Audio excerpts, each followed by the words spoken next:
Hello friends, welcome back to my channel bongpayal.1234।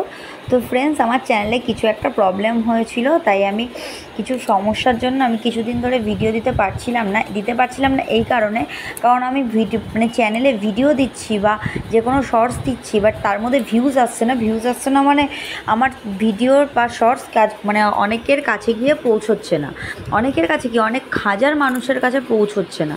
আমার যা subscriber তার থেকেও কম জনের কাছে পৌঁছচ্ছে। তো অনেকেই ভাবছে আমি ইউটিউব ছেড়ে দিয়েছি, তাদেরকে আমি একটাই কথা বলতে চাই, দেখো আমি ইউটিউব ছাড়িনি, একটু প্রবলেম হয়েছে, তাই ভিডিও সবার কাছে পৌঁছচ্ছে না। আশা করছি এই প্রবলেমটা খুব তাড়াতাড়ি সলভ হয়ে যাবে।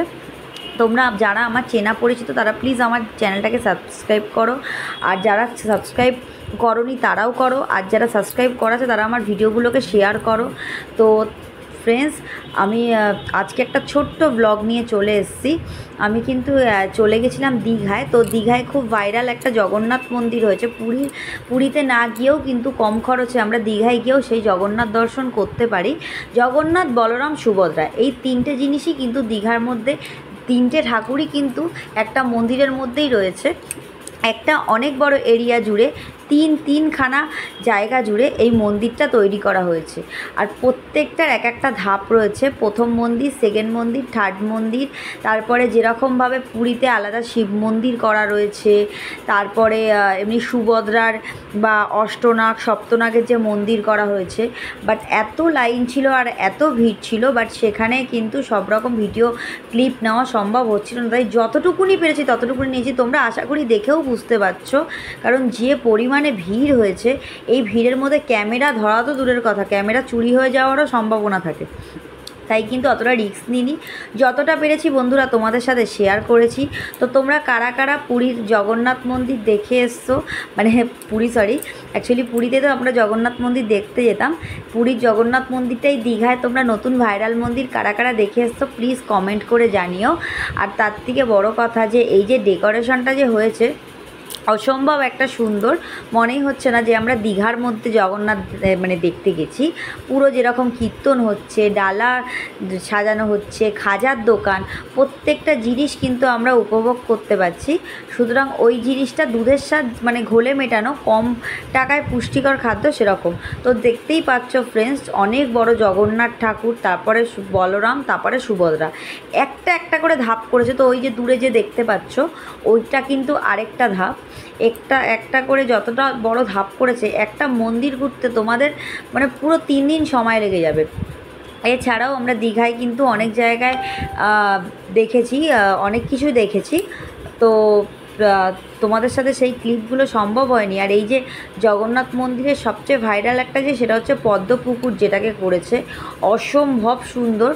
আর দেখো এই পদ্মপুকুরের সামনে কিন্তু অনেকেই ছবি তুলছিল। আর মন্দিরটা এখন যে নতুন যতই হোক না কেন, এখনও মন্দিরের কাজ কিন্তু কমপ্লিট হয়নি। আশা করছি আরও কিছু নতুন নতুন জিনিস আশা করা যাচ্ছে।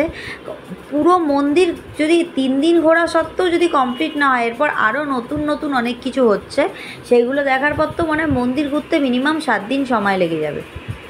কারণ মিস্ত্রিরা যেভাবে কাজ করছে, থাম্বা বসাচ্ছে, এটসিটরা অনেক কিছু বসাচ্ছে, তার জন্য মনে হচ্ছে জগন্নাথ মন্দির কিন্তু খুব তাড়াতাড়ি আরও বেশি পরিমাণে ভাইরাল হয়ে যাবে। তো তোমাদেরকে ঠাকুরের মুখটা দেখানো পুরোপুরিভাবে সম্ভব হয়নি, কারণ এতই ভিড় যে আমরা পর্যন্ত দাঁড়াতে পারছি না। আর একজনের ছবি তোলা তো দূরের কথা, একজনের কাছাকাছি পর্যন্ত দাঁড়াতে পারছে না, এরকম একটা অবস্থা। তো ফ্রেন্ডস, তোমরা কারা কারা জগন্নাথ মন্দির, পুরীতে জগন্নাথ দেখতে গেছো, বা কারা কারা পুরীতে ঘুরতে গেছো, বা যারা অনেকে এখনও পুরী যাওনি, যারা দীঘায় ঘুরতে গিয়ে শুধু প্রথমবার জগন্নাথ মন্দির দেখলে, তারা প্লিজ কমেন্ট করে জানিও। আর আমার ভিডিওটা ভালো লাগলে লাইক, শেয়ার, কমেন্ট করো। আমার চ্যানেলে কিছু প্রবলেমের জন্য আমি কিন্তু ঠিকঠাক করে ভিডিও আপলোড করতে পারছি না। আশা করছি এরপর থেকে কন্টিনিউ ভিডিও দিতে পারবো, কারণ যখন ভিডিওর ভিউজ আসবে তখন আমার ভিডিও কিন্তু তোমাদের সবার কাছেই পৌঁছবে। আর এরকম জগন্নাথ মন্দিরের মতন আরও অনেক নতুন নতুন ভিডিও তোমাদের সামনে খুব তাড়াতাড়ি আসতে চলেছে। আর যারা আমার ভিডিও যাদের কাছে পৌঁছচ্ছে না, তারা প্লিজ আমার চ্যানেলটাকে সাবস্ক্রাইব করো, আমাকে সাপোর্ট করো বন্ধুরা। আর জগন্নাথ মন্দির যারা যাওনি, আমি চাই তারাও পর্যন্ত ঘুরে আসো। বয়স্ক, বাচ্চা যারা আছো, তারা কিন্তু ঘুরে আসো, অনেক অনেক ভালো লাগবে। পুরীতে আগে ছিল সমুদ্র, দীঘায়ও ছিল সমুদ্র, বাট দীঘায় সমুদ্রের মধ্যেও যে এত সুন্দর একটা ঐতিহ্য মানে কে তুলে ধরা হয়েছে, এটাই তো অনেক বড় বিষয়। আর তার থেকে বড় কথা হচ্ছে জগন্নাথ মন্দিরটা দেখে মনেই হচ্ছিল না যে জগন্নাথ মন্দিরে গেছি, মনে হচ্ছিল হয়তো দুর্গাপুজো, অক্টোবর মাসে দুর্গাপুজো আছে, সেই অক্টোবর মাসে আমরা দুর্গা ঠাকুর দেখতে গেছি। আর আমরা তো খুব খুব এনজয় করেছি, সঙ্গে আমাদের শুভও কিন্তু খুব এনজয় করেছে। আর চারিদিকে দেখো একটা অসম্ভব সুন্দর একটা ফুলের বাগান, সেই ফুলের বাগানটা কিন্তু মানে এত সুন্দর যে সেই ফুলের বাগানের সামনে দাঁড়িয়ে দাঁড়িয়ে সবাই কিন্তু ছবি তুলছে। আর আমরা তো মানে মন্দির থেকে বেরোতেই ইচ্ছা করছিল না আমাদের, কারণ হচ্ছে মন্দিরটা এত সুন্দর। তো ফ্রেন্ডস, ভিডিওটা ভালো লাগলে লাইক শেয়ার কমেন্ট সাবস্ক্রাইব।